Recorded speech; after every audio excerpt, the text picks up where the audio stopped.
الشيطان الرجيم بسم الله الرحمن الرحيم وصلى الله على سيدنا ومولانا محمد وعلى آله وأصحابه أجمعين ولا حول ولا قوة إلا بالله العلي العظيم سبحانك اللهم لا علم لنا إلا ما علمتنا إنك أنت العليم الحكيم.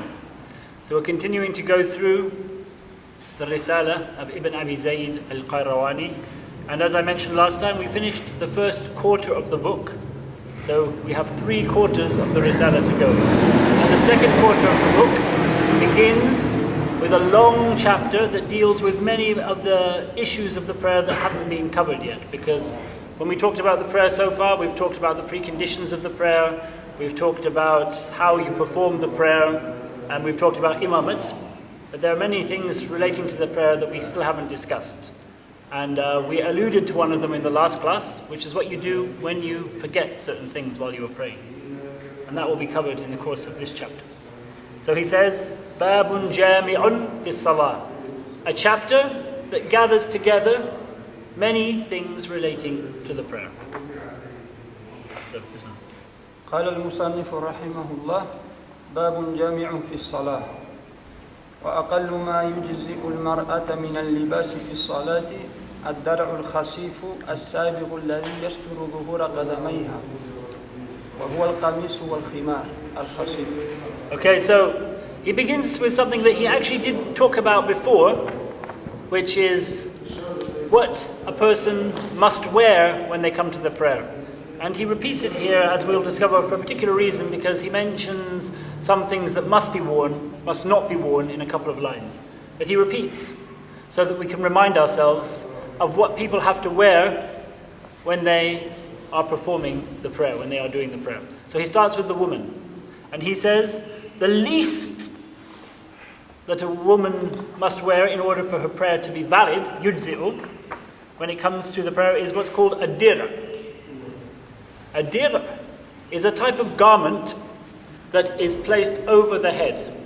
In other words, it's not wrapped around the body, it's placed over the head and then it comes down. It's also called a qamis. So because there's 2 types of dir' in Arabic. There's dir', which means armor, what you wear to protect yourself in battle, and dir', which is something that you put over your body that covers the entirety of the body, fitting over the head and having a circle for the neck. So he describes this dir'. He says it has to be hasif. Hasif. Now this word hasif means something which is kathif, thick. And what do they mean when they say thick in Arabic? They mean that when it is worn, it cannot be seen through. You cannot see the color of the body through the garment. So for example, there are certain types of clothes that are so see-through that if there's a light behind that person, you can basically see the color of their body and you can see right through the cloth. This is not acceptable for the prayer. This is not the type of garment that should be worn. It should be worn one that is thick and one that is loose, that doesn't hug the form of the body, and so when you move in the prayer, leaves nothing to the imagination. In other words, it shows you the complete shape of what is under that garment. That is not the sort of garment that should be worn. It should be loose and it should be thick enough that you can't see through it, to see the color or the outline of the body underneath. So that's hasif. As-sabigh. This word sabigh is described by what comes after. Alladhi yasturu. Sabigh means completely covers absolutely everything of her body. Except, as we'll find, as we have talked about before, the palms or the hands and the face. Everything else of a woman's body must be covered, including the dhuhuru qadamay, the tops of her feet. So the garment has to be long enough that it goes right down to the ground and covers the feet, so the feet cannot be seen while she is praying. As for the underneath of the feet, when she goes into sajda, for example, that's not part of her awrah. So if the under part of her foot becomes displayed while she is in sajda, she has not shown her awrah by doing that. وَهُوَ الْقَمِيص. So this first one, he says the dir' is also known as a qamis, a chemise. That's where the French word and that's the English word chemise comes from the Arabic word qamis, which is a garment we call them a shirt, comes over the neck. The next thing that she must wear was what's called a khimar. A khimar, and again he uses the word khasif here, which means the similar thing to hasif, which means thick. In other words, not one of these very, very dainty scarves that you put on that you can see through to the hair beneath, but rather one which is thick enough that it covers the hair and covers everything apart from her face. Because they say a khimar is what comes over the head and then goes past the cheeks. So that's what a woman has to wear in the prayer. This is when it comes to praying. As for what she has to wear with other people, that's a different matter.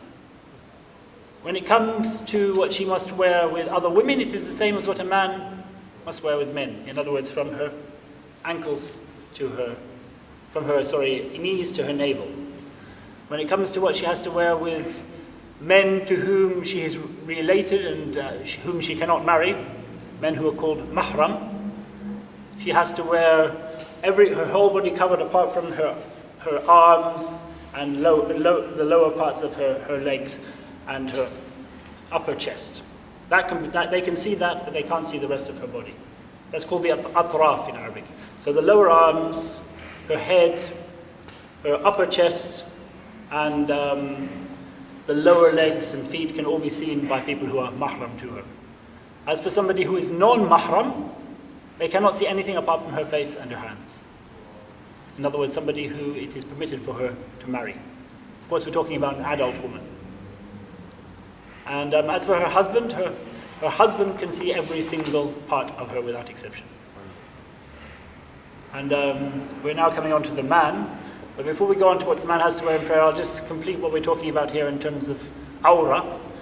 When it comes to a man with a man, his awrah is between the knees and the navel.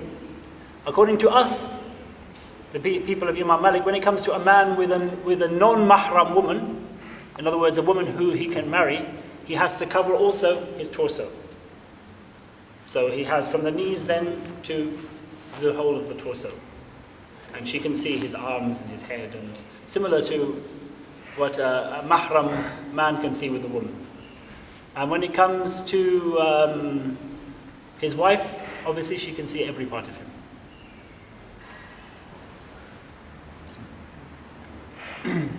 ويجزئ الرجل في الصلاة ثوب واحد ولا يغطي أنفه ووجهه في الصلاة. Okay, so a man, when it comes to the prayer, he doesn't have to wear two separate garments. One garment is enough. Now the minimum requirement for this garment is that it cover between the belly buttons and the knees. But it is disliked for him to leave his torso exposed. So it is recommended that this, if he has only one single garment, he wrap it so that it covers above one shoulder as well. Because if in a single garment, it's very difficult to wrap it around both shoulders. So it will be wrapped around one shoulder and then around his waist, so that it covers the majority of his awrah. But it is not obligatory that he has to have two separate garments, because somebody asked this of the Messenger of Allah sallallahu alaihi wasallam, and he said, "Ali kullikum thawban." Do all of you have two garments? In other words, some people are too poor to possess more than a single garment, so it is unreasonable for them to be expected to have to wear more than one.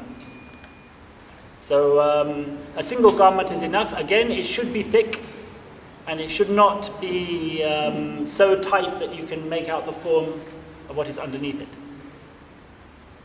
But I might like to make one point here, and that is when it comes to awrah, there's two different types of awrah. There's what's called awrah ghalidha and awrah khafifa. The awrah ghalidha is what cannot be exposed, and if that becomes exposed in the prayer, your prayer is invalidated as a result. And the awrah khafifa is if it becomes exposed in the prayer, your prayer is still valid. And you are recommended to make it up if you pray without that part of your body, with that part of your body showing, but you do not have to. In other words, your prayer will be valid, but you have missed the opportunity to make it completely right with Allah by making it up. Now with a woman, if her hair is exposed while she prays, her prayer is valid. But she has missed out on doing it in its completest form, and it is recommended for her to make it up. Similarly, if her arms are exposed, or her upper chest is exposed, or her feet are exposed, or her lower leg is exposed, it is recommended for her to repeat that prayer in its time, but it is valid. For a man, if any part of his body apart from his front private parts and his anus is exposed, his prayer is valid. Yes, even if it becomes exposed, it's valid, but it's recommended for him to repeat repeat that prayer within the time.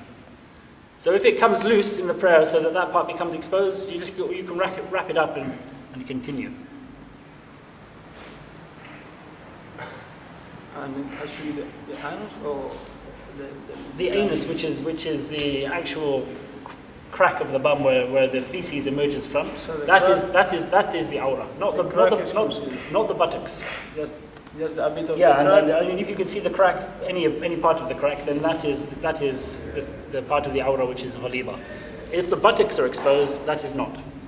And if you see an imam, you see His buttocks, then you should tell him. well, while you're praying. You are ma'mum and he's imam. And He doesn't- he shows his crack. Yes, then he must immediately cover it up, or if he leaves it exposed, his prayer is invalid. So if there's some way of indicating, if there's some way of indicating to him, but it'd be very unusual for a person not to be aware of, because I have seen it. Sometimes. you mean because they have the trousers that fall down? Yeah, these modern trousers. But that top is like a, the top part is not quite the bum yet in some ways. If it comes down, so you're starting to see where the. So in a situation like that, Then you have to somehow. that is khafifa, right? So The actual crack in the middle is ghaliba. Yeah, but if it's just the. That's the beginning of the crack. Yeah. I'm talking about the beginning, not the whole. As for whether that bit there, that bone there, is considered to be part of it or not, Allahu Alam. But then is it recommended to repeat the prayer? If any part of your aura, because that's below the belly button and becomes exposed, and you continue to pray with it without covering it back up again, then it's recommended for you to repeat the prayer. If it becomes exposed quickly and you can quickly cover up, then you are safe by that quickly covering of it up. What if it's the imam, actually it happens and he continues that way? Can you leave the salah and start? And if it's ghaliba, Then you can. then you somehow, as you're saying, try and indicate to the imam that he's exposed. What do you say in the prayer? Yeah, well, there's ways of if the imam, for example, misses something out. Yeah, or sometimes you have to use the words because the imam doesn't hear. So you say, "You've missed a rakat." So what do you say then? So you are exposing your aura. Is as minimum way as possible to make it clear to him what's happening. So you could just shout aura. He might not understand what you're saying. Crack heels. You know from the imam what sort of person he is and what he's going to understand. You don't want to be engaging in extraneous speech without it having any benefit. But then again, before he comes to pray, you have to give him something to cover. Yeah, I mean, if you can see him coming and he's got like those trousers that are halfway down his bum, then you sort of say, "Pull up your trousers, man." Or that's why we have a rida as well. We have something that we put over us when we're in the mosque that covers from the shoulders and goes down the back. That makes it much safer that such parts of the aura will not become exposed, especially when we're using the silham, which goes all the way down to below our knees. So he says here that they have one cloth is enough for the man. If it is very thin, so that you can see through it, even if you can completely see his private parts, but he's covered, that doesn't mean that his prayer is invalid. It's just dislike for him to pray that way. So if he's wearing something that's very transparent and you can see what's underneath, his prayer is not going to be invalidated as a result. Of course, he shouldn't be being an imam in that way because people will view him in a way which will make him not worthy of being an imam. The imams must be people who are prepared to respect and not. I mean, one of the conditions that they said about an imam is if some of the books mention if the imam is known to have a small penis, then it's disliked for that person to be an imam because people will look down on him as a result. Even anything that causes a person to look down on the imam is to be avoided because the imam is somebody who represents the community. and is put forward by the community. مثلا So if he's somebody who wears these see-through clothing and everybody can see his private parts all the time, that makes him somebody who's not worthy of being an imam. dus مأموم تسن your short تسن your t-shirt تسن your عورة تسن This bit, that's what we've been talking about now. now تسن your خليفة That's what we have been talking about this now. now تسن But if you're wearing obviously boxer shorts, that covers, or underpants, that generally covers that bit. But if somebody exposes that bit, then they're exposing something which should not be exposed in the prayer, and they need to be reminded that they are exposing their aura. Or if they continue to do it for the whole prayer and it has gone down far enough that you can see the anus, then they need to repeat their prayer. ولا يغطي أنفه ووجهه في الصلاة أو يضم ثيابه أو يكفت شعره. ولا يغطي, this is the reason why he repeated this here. ولا يغطي وجهه أنفه. He should not cover his nose. In other words, you should not wear any form of thing that goes over the face while you are doing the prayer. It is disliked for a man or for a woman to cover their face while they are in the prayer. Now niqab, the word niqab, refers to a garment that covers the nose up to under the eyes. That is what he's referring to here, because you're covering the nose. In other words, it is disliked to wear niqab while you are doing the prayer, regardless of whether you're a man or a woman. And they used to do other things. They used to cover their face in particular ways. Some people used to do it because it was a sign of wealth or a sign of arrogance that people used to do this particular thing. But in some places like the Tuareg, they do that because of the conditions. But when it comes to the prayer, it should be taken away. The face should be clear. And similarly, you shouldn't be wearing gloves or other things while you're in the prayer. Your hands should make contact with the ground. So, if you're wearing a scarf around, You can't wear it around your face. Then, but if it It covers doesn't the invalidate part, your prayer. if it covers the part that's below your nose, that's still No, fine. no, any of the face. Oh, any any of the face. Yes. So if you're looking down like that and it's covering like this bit over here, is that like? You should make sure that it doesn't cover any part of your face. It doesn't invalidate your prayer. It is disliked to do it. It doesn't invalidate the prayer, but you should not do it. And he mentioned something else here. أو يضم ثيابه أو يكفت شعره. And that's when you have your sleeves here and you wrap them up. Or you have your hair, which is loose, and then you tie it up when you come to the prayer. And people used to do this because they didn't want get their sleeves or their hair dirty, or their hair to touch the ground, or their sleeves to touch the ground. If you do it specifically when you come to the prayer, and not at other times, it is disliked. If you do it as part of your day-to-day work, that your shirt is tied up because you're working and you need it to be out of the way, or your hair is tied up because you're working and you need it to be out of the way, there's no dislike in praying like that. But if you do it because you're coming to the prayer and you want your clothes not to touch the ground, or to become dirty from what's on the ground, then that is when it becomes disliked.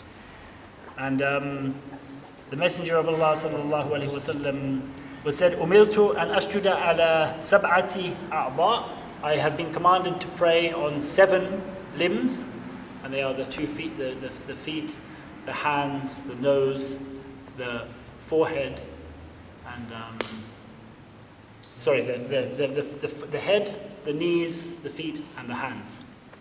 The seven limbs that you. But when you're on your head, you should be on the forehead and the nose touching the ground. And then he said, "Wala akfitu sha'ran wala thawba," and not to fold back or tie back hair or clothing. And there's another hadith where he says, إِذَا سَجَدَ الْإِنسَانُ فَسَجَدَ مَعَهُ شَعْرُهُ. When if a man prays, his hair prays with him. And he says, كُتِبَ لَهُ بِكُلِّ شَعْرَةٍ حَسَنَةٍ. So in other words, when your hair is praying with you, it goes onto the floor as well if it is longer. For every hair that touches the ground that prays with him, he will have a right action. So if you have got longish hair, you don't just tie it up just because you're coming to the prayer. So it's actually a bonus. Well, people obviously used to pray on dirt in the mosques often, so their hair would get a bit dirty if it touched the ground, or their garments would get a little bit dirty, if the sleeves, if they touched the ground. Sorry, Shahabib. So what does it mean for if you've got hair and it comes into your forehead on the ground? Doesn't mean anything.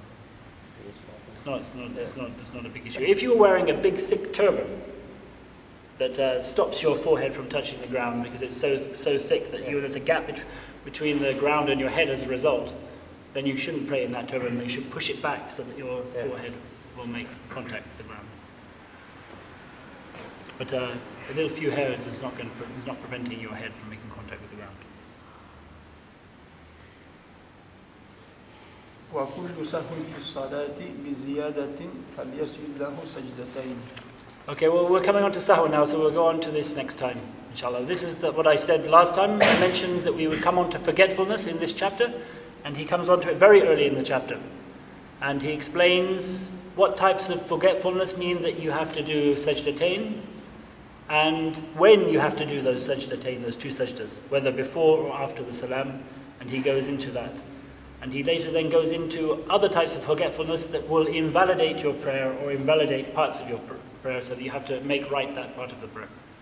But the first thing he will go into is when you have to do the sajdas before the salam and when you have to do them after the salam. So we'll start that tomorrow, inshallah. بسر وبركاته بسم الله الرحمن الرحيم الحمد لله رب العالمين الرحمن الرحيم مالك يوم الدين إياك نعبد وإياك نستعين اهدنا الصراط المستقيم صراط الذين أنعمت عليهم غير المغضوب عليهم ولا الضالين آمين سبحان ربك رب العزة عما يصفون وسلام على المرسلين